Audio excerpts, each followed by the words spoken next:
Malayo na ang tinahak ng usaping pangkapayapaan sa pagitan ng gobyerno ng Pilipinas at ng MILF. Termino pa lang ni dating Pangulong Fidel Ramos may nagaganap ng peace talks. At ngayong mayroon ng nabuong kasunduan ng magkabilang panig, marami ang umaasang ito na ang hudyat ng tunay na kapayapaan sa Mindanao. Makibalita tayo kay Trisha Zafra.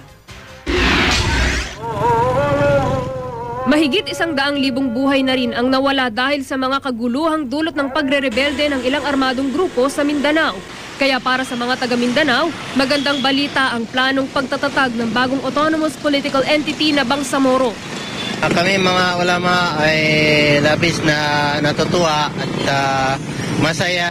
Tayo po ay matagal nang naghihintay sa kalutasan ng ating suliranin dito sa Mindanao. Sana tuloy-tuloy yung pinag-usapan nila at saka yung kung anong kasunduan, gangpanan nila isa't isa na hindi sila maglabag sa pinag-usapan. It's good.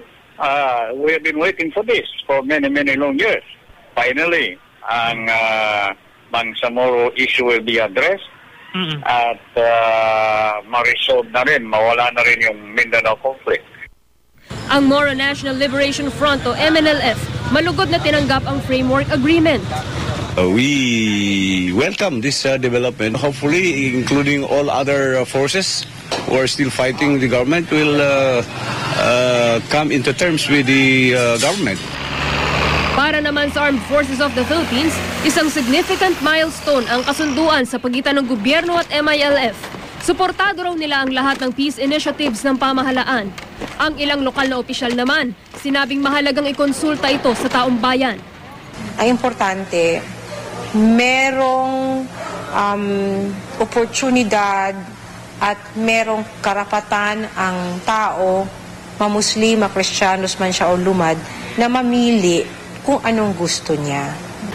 That the peace process should be transparent and meaningfully and genuinely consultative with the people, the local government units and the stakeholders, especially respecting the sentiments of the residents of the city before any agreement is entered into by the GRP and the MILF. Ang ilan namang taga Mindanao, nangangamba pa rin baka mauwi raw sa wala ang kasunduan.